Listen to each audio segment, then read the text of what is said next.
Hello, today we're going to talk about number one, Unit 12, which is our new unit on the changing home front from 1954 to 1978. And we're going to talk about the civil rights movement. Number one was doing questions 1, 2, and 5 on page 887. Following World War II, African Americans and Mexican Americans in particular stepped up the struggle for equality.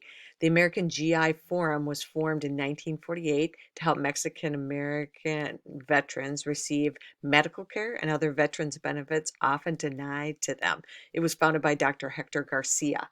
In 1929, LULAC had been founded, though. This is the League of United Latin American Citizens, and it worked towards Hispanic rights, and was a lot like the NAACP, which stands for um, the National Association for the Advancement of Colored People. So it worked well for, along with the GI Forum, to make sure that Mexican Americans received equal rights.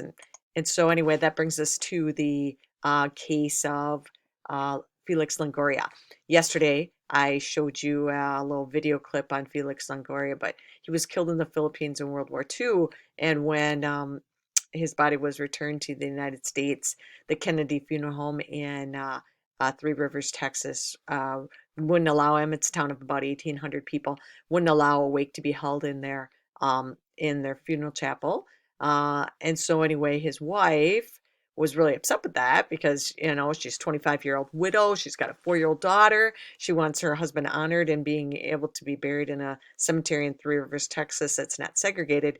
And this was not going to be allowed. So his dad did have a plot in the on the other side of the cemetery that was, or excuse me, separated by a fence, a separate part of the cemetery reserved only for Mexican Americans.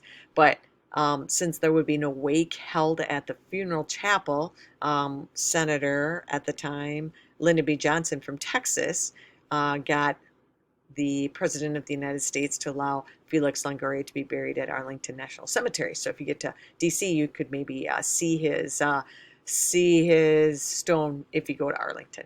All right. We have a couple entertainers that you probably have potentially have heard of. Their names are Josephine Baker and Paul Robeson, and these are people that really worked hard in the area of entertainment to break Jim Crow prejudice. It's very challenging, that is for sure. Let's see. Plessy versus Ferguson was a court case way back in 1896. It started in 1892 when Homer Plessy was arrested for sitting in a white train car. Even though he was 7/8 white and only 1/8 black, he was still considered black by Louisiana law. He sued the state of Louisiana, and Judge Ferguson ruled against him, saying that it was okay because the facilities were separate but equal. Well, these are just a couple political cartoons, pretty simply saying, but separate but equal does not imply racial inferiority. It says that's right. There's no implication. It's blatant. There is racial inferiority. That's right. All right. This is a court case that helped the desegregated schools in, professional schools in Texas. We have this gentleman right here. His name is He-Man Sweat, and he wanted to go to law school in Texas, but there was no separate but equal law school. The law school for African Americans was just a joke, just a few library books, etc. And so anyway, he sued, and in the 1950 court case, Sweat versus Painter, it was determined that African Americans could go to professional schools in Texas. And so anyway, that was a really good situation going on in Texas that they were able, that He-Man Sweat was able to go to a professional school. Okay, but there are other schools that we need to work for a change. He-Man Sweat unfortunately became ill and was not able to finish up his law school, but later did become a professional businessman. So anyway, moving on to Brown versus the Board of Education. This is a well-known case, and it was in the little crash course with John Green that you saw yesterday, or the day before, whenever you decided to watch it. It overturned the Plessy versus Fergus case in 1954 because Oliver Brown, who is a little Linda Brown's dad, and several other plaintiffs went to the school board and just said, you know what, it's dangerous for my child to walk such a long distance to a school where it's segregated for black students can't she go to the school that's closer to our house? And that would be a lot safer for her to walk.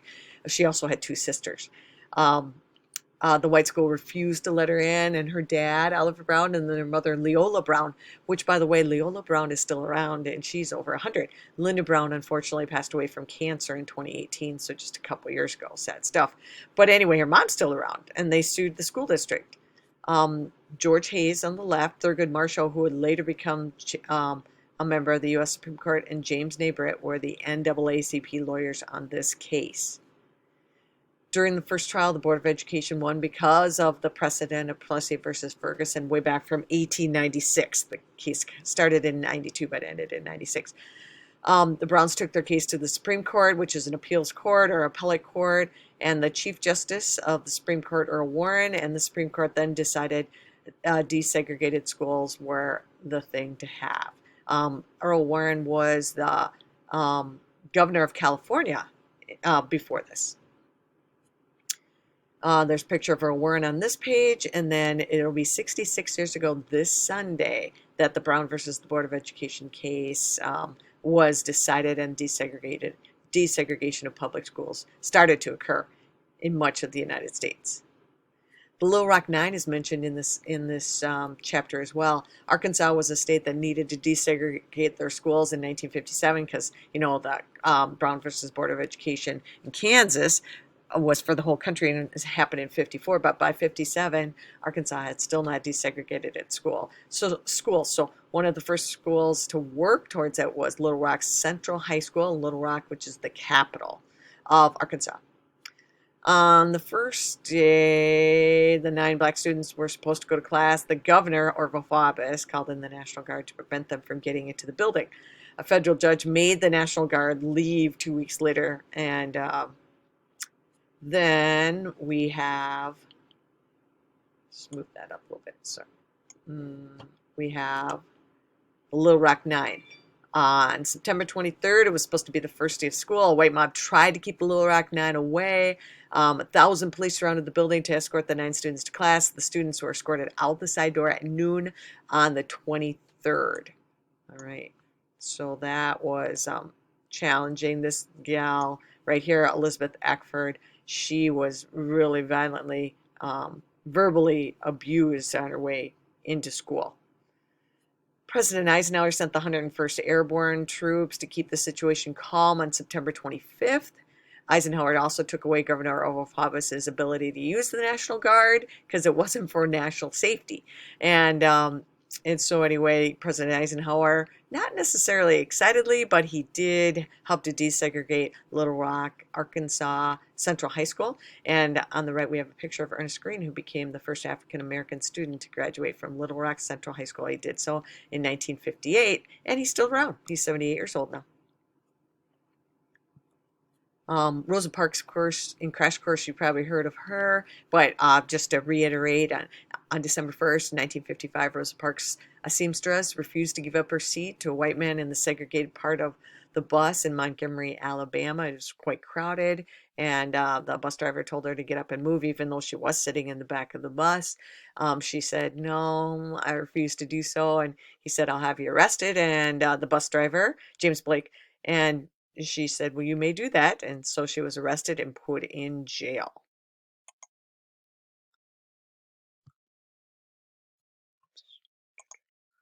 Moving on to the Montgomery bus boycott. African Americans were angry about Rosa Parks' arrest. She was the secretary of the NAACP. She was well known and a law-abiding citizen.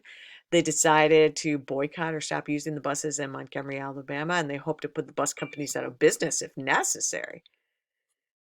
The Montgomery Improvement Association, the MIA, was formed by Dr. Martin Luther King Jr. He's a 26-year-old Baptist minister in Montgomery, Alabama.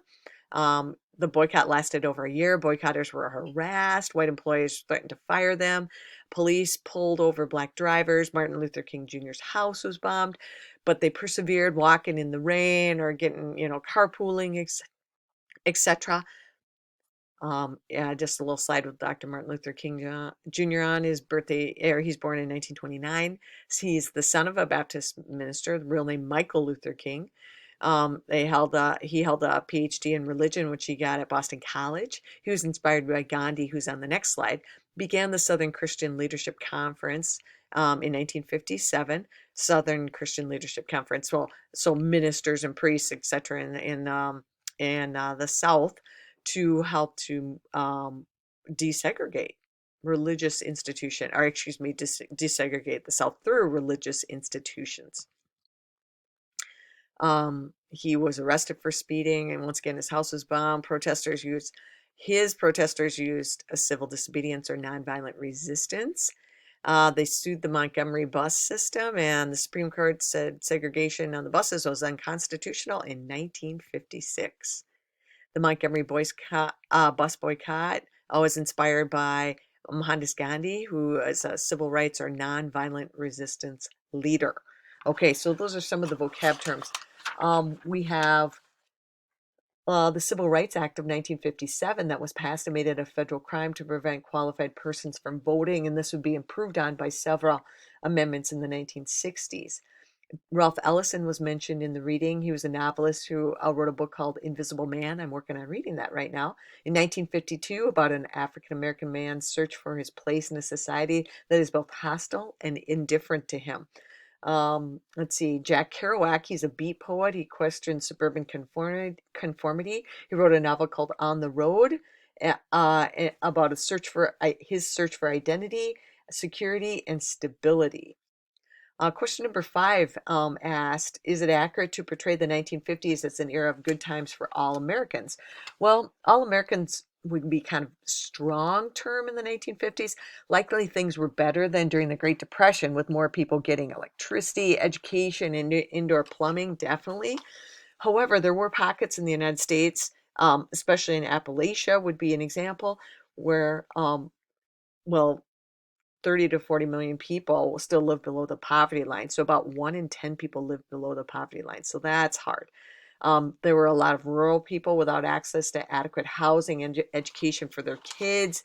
Many of these people were migrant farm workers moving towards moving around for work and not being charged um, unfair rates for their places to live. And then, of course, for their kids having to go to different schools a lot was not very fair for them and did not always receive the best materials in their educational experience. African American soldiers were not honored for their service to the country sometimes in the South. Sometimes they were told to take off the uniforms of their country. Rosa Parks' brother actually had served in World War II.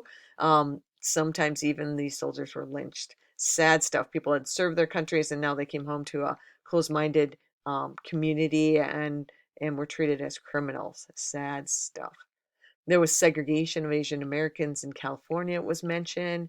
American Indians were encouraged to leave their reservations through the Relocation Act of 1956, acculturating American Indians, destroying ties to culture and moving off the reservation's potential future leaders, and that really was a blow to the American Indian communities. Urban poverty was a problem as well. There was housing was unaffordable. The tax rates are high. There was some poverty, and there's some pretty tough aging infrastructure. So it made it pretty challenging in the 1950s. Things had improved some since the Great Depression, but there's still more work to be done, and we're going to talk about that more in the 1960s.